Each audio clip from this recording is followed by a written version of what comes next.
الحمد لله رب العالمين والصلاة والسلام على خاتم النبيين محمد وعلى آله وأصحابه أجمعين. أما بعد، سامعین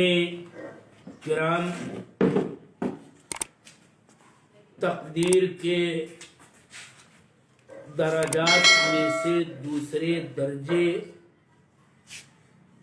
اور دوسرے درجے کے دوسرے مرتبے کی بحث کا سلسلہ درس میں جاری. میں نے کل شیخ الاسلام ابن تیمیہ رحمہ اللہ کی عبارت کی روشنی میں یہ بتا رہا تھا کہ بندے اپنے افعال کے حقیقی فاعل ہیں اور اللہ تعالی بندوں کے افعال کا خالق ہے. یہ بندے ہی ہوتے ہیں کہ جو مومن ہوتے ہیں، کافر ہوتے ہیں، نیک ہوتے ہیں، بد ہوتے ہیں، یہی صلاۃ کا فعل کرتے ہیں، یہی صوم کا فعل کرتے ہیں. اور یہ کہ اللہ تعالی ہی نے بندوں کو قدرت اور ارادہ عطا کیا ہے، وہی ان کو پیدا کرنے والا ہے، ان کے قدرتوں کو اور ان کے ارادوں کو پیدا کرنے والا ہے. اور اس طرح سے بندے اپنے افعال کے فاعل اور اللہ بندوں اور بندوں کے افعال کا خالق.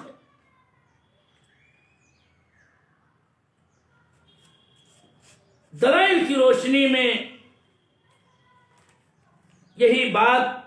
ثابت ہے، اور یہ کہ تمام افعال کی نسبت بندوں کی طرف حقیقی نسبت ہے. اسی لیے تمام دلیلوں میں اللہ تعالی نے صلاۃ و صوم اور صدقہ وغیرہ کا جو حکم دیا ہے، بندہ جب یہ افعال کرتا ہے تو ان افعال کو در حقیقت وہی کرتا ہے. اب سوال یہ پیدا ہوتا ہے کہ وہ یہ افعال کیسے کرتا ہے؟ اسی کا جواب اور صحیح جواب یہ ہے کہ اللہ تعالی ان افعال کے لیے بندوں کے اندر قدرت پیدا کرتا ہے، اس کے لیے ارادہ پیدا کرتا ہے، اور یہ قدرت و ارادہ بندوں میں کس نے پیدا کیا؟ اسی کا صحیح جواب یہ ہے کہ اللہ نے پیدا کیا ہے. اور بندے کا فعل ان دونوں چیزوں یعنی قدرت اور ارادے سے نتیجتاً وجود میں آتے ہیں، اور یہ قدرت و ارادہ خود مخلوق ہے، لہذا اس سے جو چیز حاصل ہوتی ہے وہ بھی مخلوق. چنانچہ یہ بات ایک ساتھ پائی گئی کہ بندہ حقیقتاً فعل کرتا ہے، اور وہ اپنا فعل پیدا نہیں کرتا بلکہ اللہ تعالی ہی وہ فعل پیدا کرتا ہے. اور نتیجہ بالآخر سامنے یہی آتا ہے کہ اللہ بندے کے فعل کا خالق ہے، اس لیے کہ اس نے ہی قدرت و ارادہ دونوں کو پیدا کیا ہے. عمل بندے کا فعل ہے، مگر قدرت اور ارادہ یہ اللہ تعالی ہی کی پیدا کردہ ہے، لہذا بندے کا فعل جو اس کا اپنا حقیقی فعل ہے، اس کے ساتھ یہ بات بھی ہمیں ماننی ہوگی کہ اللہ تعالی ہی ان کے افعال کا خالق ہے۔ یہ عام دلیل ہے کہ جس کو شیخ الاسلام ابن تیمیہ نے اپنی عبارت میں یوں کہا کہ وَلِلْعِبَادِ قُدْرَةٌ وَإِرَادَةٌ وَاللَّهُ خَالِقُهُمْ وَخَالِقُ قُدْرَتِهِمْ وَإِرَادَتِهِمْ۔ یہ بہت اہم ترین شیخ الاسلام ابن تیمیہ رحمہ اللہ کی تعبیر ہے کہ اللہ تعالی ہی ان کو پیدا کرنے والا ہے اور ان کے قدرت و ارادے اور اختیار کو پیدا کرنے والا ہے۔ اب میں آگے آپ کو یہ بات بتانا چاہتا ہوں کہ بندہ خالق افعال، اللہ تعالی خالق افعال عباد ہے، اس کی خاص دلیل بھی ہے، اور وہ خاص دلیل قرآن کریم کی یہ آیت کریمہ ہے کہ واللہ خلقکم وما تعملون۔ آیت کا ترجمہ واضح ہے کہ اللہ تعالی نے تم کو پیدا کیا ہے اور ما تعملون کو پیدا کیا ہے، جو تم کرتے ہو۔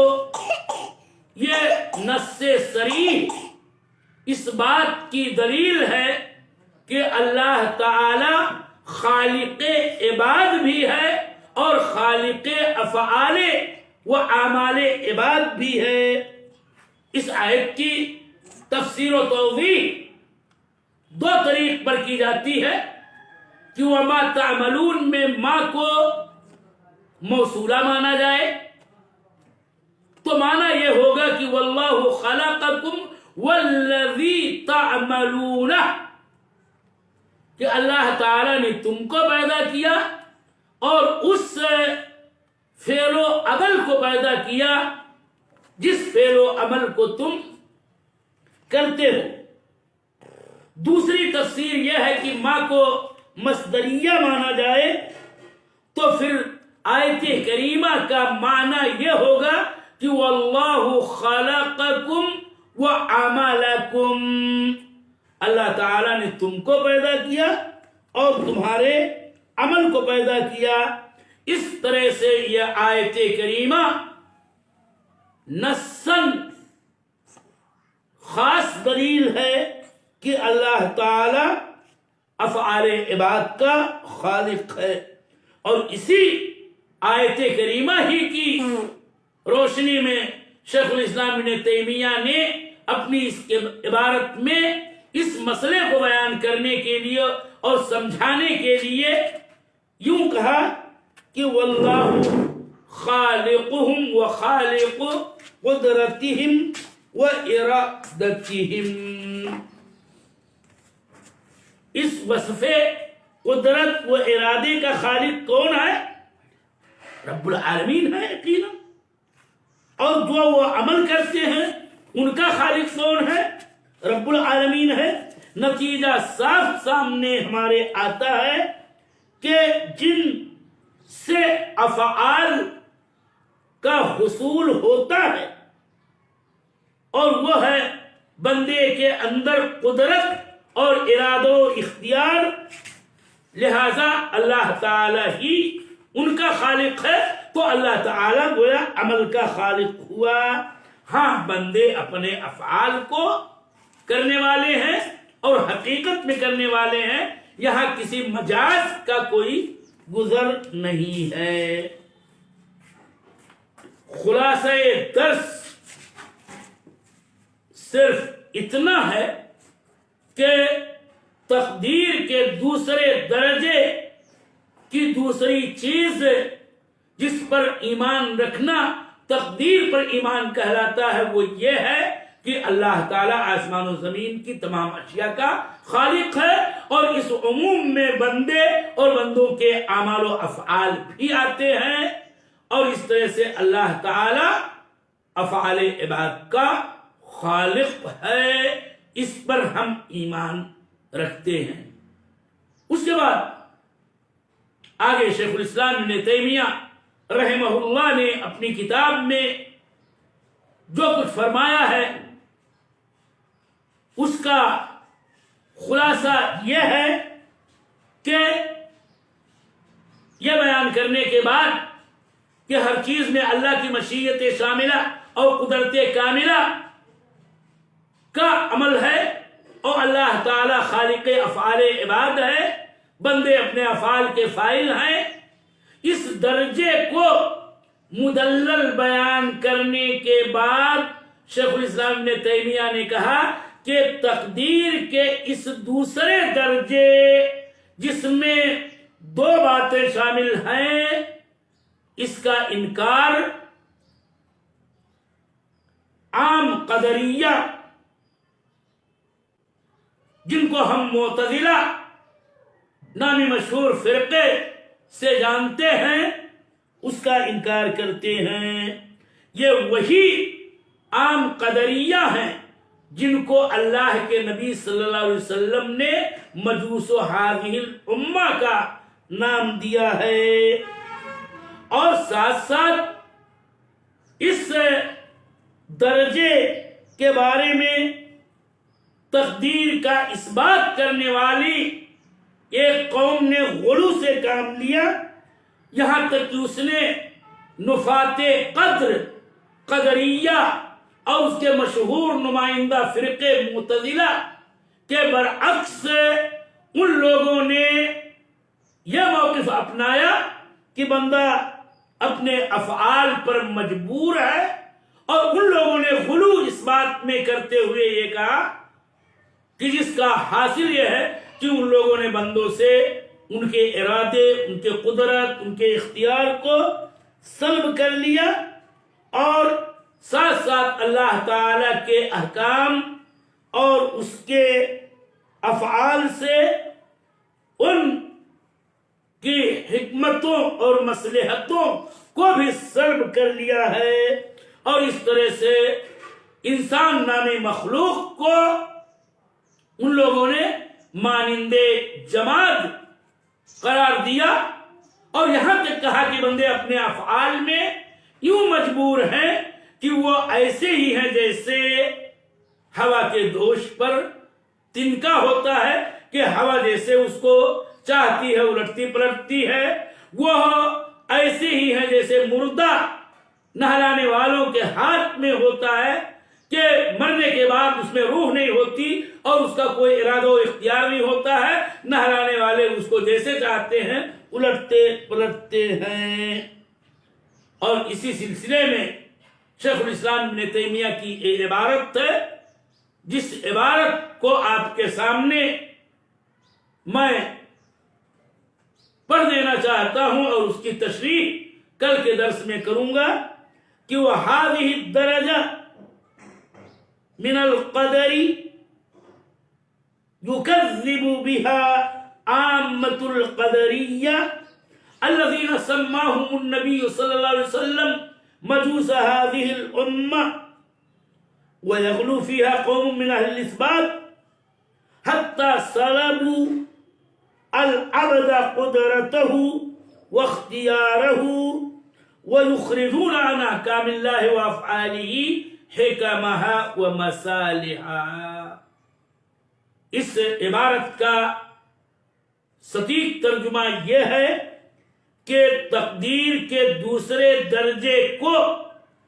عام قدریہ جھٹلاتے ہیں، وہی کہ جن کو اللہ کے نبی صلی اللہ علیہ وسلم نے اس امت کا مجوسی کہا ہے، اور تقدیر کے اس دوسرے درجے کے اندر اس بات قدر کرنے والوں میں سے ایک قوم غلو کرتی ہے، اور ان کا وتیرہ یہ ہے کہ وہ بندے سے اس کے قدرت و اختیار کو سلب کر لیتے ہیں اور اللہ تعالی کے افعال و احکام سے اس کے حکمتوں اور اس کی مصلحتوں کو بھی سلب مانتے ہیں اور یوں بندے کو مجبور محض قرار دیتے ہیں. یہی کو جبریہ کہا جاتا ہے. تقدیر کے اس درجے کے منکرین مکذبین قدریہ کا نظریہ بھی باطل ہے اور اسی طرح سے بندوں کو مجبور کہنے والے اور ان کے ارادے اور اختیار کو سلب کرنے والے اور اللہ تعالی کے افعال و احکام سے حکم و مصالح کو سلب کرنے والے اور اس کا انکار کرنے والے جبریہ کا مذہب بھی بداہتاً باطل ہے. اسی عبارت کی تشریح انشاءاللہ کل کے درس میں قدر تفصیل کے ساتھ پیش کی جائے گی. اللہ تعالی ہمیں تقدیر پر صحیح معنوں میں ایمان لانے کی توفیق دے. وصلی اللہ علی نبینا وسلم.